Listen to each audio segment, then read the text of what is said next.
اعوذ باللہ من الشیطان الرجیم بسم اللہ الرحمن الرحیم۔ ہمارے چینل کے ناظرین میری طرف سے سب کو السلام علیکم۔ ناظرین امید ہے کہ آپ سب خیریت سے ہوں گے، اللہ تعالیٰ آپ کو خوش و خرم رکھے۔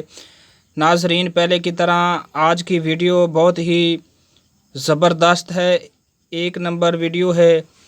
انشاءاللہ یہ نسخہ جو ہے میں آپ کو بتاؤں گا، یہ کمال کا نسخہ ہے، اس کو آپ استعمال کریں۔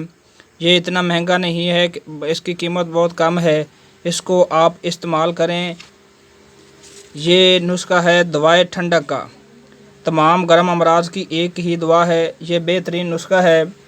ناظرین جن لوگوں کی یہ شکایت ہے کہ ہمارے ہاتھ پاؤں کی تلیوں سے پسینہ آتا ہے، آنکھ، سر، پاؤں اور ہاتھ بہت گرم رہتے ہیں، نیند کم آتی ہے، تھوڑا سا کام کرنے سے دل گھبراتا ہے اور تذابیت بہت زیادہ ہے، پیاس بہت زیادہ لگتی ہے اور جلن سی ہوتی رہتی ہے، ان تمام کے لیے یہ بہت ہی مفید اور دوائے ٹھنڈک کا نسخہ ہے۔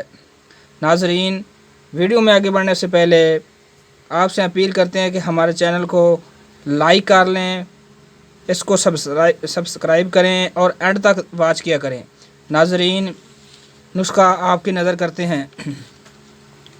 ناظرین سب سے پہلے آپ نے گل نیلوفر 50 گرام لینا ہے، برادہ سندل سفید 50 گرام لینا ہے، مغز کنول گٹا 50 گرام لینا ہے، آملہ 50 گرام، کشینز 50 گرام، الائچی خورد 60 گرام، کشتہ مرجان 10 گرام، کشتہ عقیق 10 گرام، تباشیر 50 گرام، تخم خرفہ 50 گرام، چھلکا اسب گول گوند گتیرا 50 گرام۔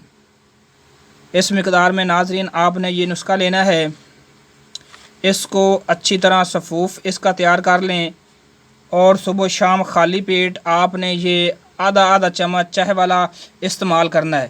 انشاءاللہ تمام گرم امراض کی ہم نے یہ ایک ہی دوا تیار کی ہے۔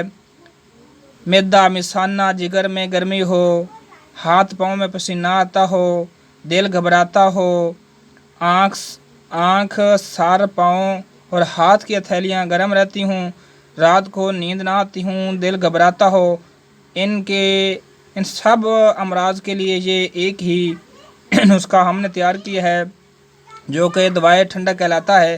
یہ تمام گرم امراض کی ایک ہی دوا ہے۔ ناظرین امید ہے کہ آپ کو یہ میری ویڈیو پسند آئی ہوگی۔ ناظرین اگر ویڈیو پسند آئی تو اس کو لائک کریں، شیئر کریں اور سبسکرائب کریں۔ ناظرین یہ ویڈیو تقریباً 3 منٹ کی ہے، اس کو ضرور آپ نے اینڈ تک واچ کرنا ہے۔ پاکستان زندہ باد۔